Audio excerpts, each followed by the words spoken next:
Hey guys, wanted to share a clinical reflection working with a few folks recently on the conversation centering around pushing through pain. What does that mean to you? What does that mean to them, me, as a physical therapist who's been doing this over 2 decades?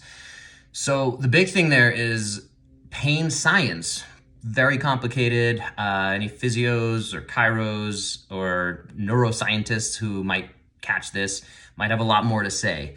And get more specific and granular and talk about these mechanisms that are going on. I'm going to try to simplify it though and bring it back to what does it mean for you today in your next workout, let's say. So pushing through pain in general, right? It's really easy to say we have to be able to better converse and enunciate what pain means and what kind of pain is it. Is it just like a little achy as I start moving? And I feel a little, it's grabbing me. And then as I warm up, it gets a little better. That could be a tendon issue. A lot of things I see are tendon issues that have not been identified properly. And most people overload tendons or underload tendons. The trick is to find that proper amount of loading. And that's a whole nother conversation. That's something I offer as a 12-week program, heavy, slow resistance. We're properly loading the tendons so they feel better, they're built better, and we get rid of some of those, again, pathologies is the fancy term there. Tendinopathy, tendon pathology. So as far as pushing through pain though, there is that conversation. And the big thing here, the big message I want to put, and I'm going to put in the caption wherever I'm posting this, is pain is a request for change from your body. It's something in your body saying, you're doing too much of this. You talk back when we used to talk on our phones and not just have little earpieces. You're doing too much of this. So now it's like, it hurts here, so it's a request for change. You're overusing this tissue and we need you to do a little bit less. So if you're having pain in your knee when you're running, that's a sign that maybe running is not the right thing for you right now. This is where we take a big step back, just like looking at health, right? All of a sudden, I'm not feeling as good. I'm not waking up with the same amount of energy. I need an extra cup of coffee every day because my energy is off. Your body's saying something to you like, hey, you need to rest more. You need to take down your stress. We're having trouble coping with the amount of stuff you're putting on us, the load. Our capacity is not able to keep up with that. Or we're going to put these things, these short-term things, and rob Peter to pay Paul. Is that the saying? I don't know. It's an old saying. But that's the point, is your body's going to keep compensating for a really long time. Some people can compensate for many years before they really have true injury that might lead to surgery. My point of putting this video forward here, speaking in the physical therapy context, shout out LIU, is that pain, again, is a request for change. It's very possible to push through pain if you need to finish your race, if you're competing in something. Great, finish your race, push through pain. It does, we can talk David Goggins and yeah, you don't want to do it and you're going to strengthen your body. There's some piece to that. However, the more intelligent approach, train smarter, not harder, is making sure we're assessing you, talking about that analogy over to medicine and what's going on with your body. There might be some hormonal changes going on, whatever that is. When there's pain, have we assessed, and this is why I'm a huge advocate, and this is my big push here, especially for 2024, if you're a human, if you have a body, if you have not been assessed head to toe, what's going on with my shoulder? What's going on with my shoulder blade? What's going on in my neck?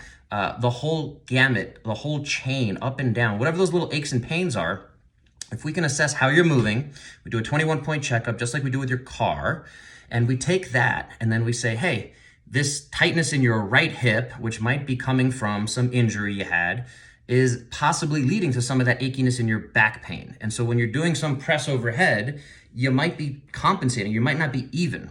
So can we assess how strong are you, right arm versus left arm, in the push versus the pull? If we don't have that nice little report card for how you're moving, right, then that pain is just going to we can keep chasing it. We can say you got pain in your knee, cool. Let's do some dry needling. Let's do some heat, stim, take this, that, shockwave therapy, go to the chiropractor, do whatever you need to do to deal with that pain.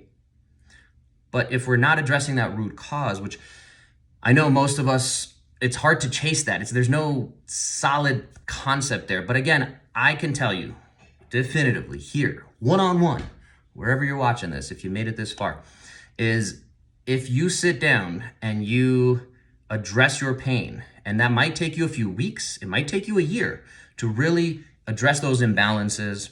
But if you do that, you will avoid the negative outcomes that that pain is probably leading to, which I end up seeing a lot, whether it's a total knee replacement, whether it's a total shoulder replacement, back pain that sends you to the hospital to a 10 out of 10, where it eventually the herniation, and I'm putting quotes on that for many reasons we could talk about in other videos, but if that's sending you to the hospital, we really should get on top of getting this head to toe assessment done. If you're interested, 21-point assessment, something I offer virtually, in person, however you want to do it, whatever makes the most sense for you. Doesn't have to be me. There's other great clinicians out there who should be able to look at you head to toe and say, hey, your right hip's not moving as well. Every time your foot hits the ground, your right foot is collapsing more than your left foot. If there's none of that going on, if we're not aware of these imbalances, you're going to continue to be driving the car with the emergency brake on. You're going to continue to cause pain and compensations. So this is not fear mongering. Hopefully it doesn't come across as that, but I just see this day in, day out. And sometimes it's very difficult for someone to understand the concept until they have their surgery. So I'm going to stop rambling. Again, appreciate you guys sticking with me if you made it this far. If you have questions about pain, your pain, other people's pain, pain in general, happy to expand on it a bit more. But at the end of the day, get assessed. That's my biggest, again, platform, screaming from the top of the rooftops, whatever it is. Get your body head to toe checked out, what's going on, have that conversation. Again, when I do that 21-point assessment, you send me those videos. I say, I see this, this, and this. You're not moving very well here, here, or here. And here's the plan. And here's how we're going to hopefully address that. So if you're interested, let me know. If not, see you next time. Hope you're getting 1% better every day anyway. And we'll talk to you later. See ya.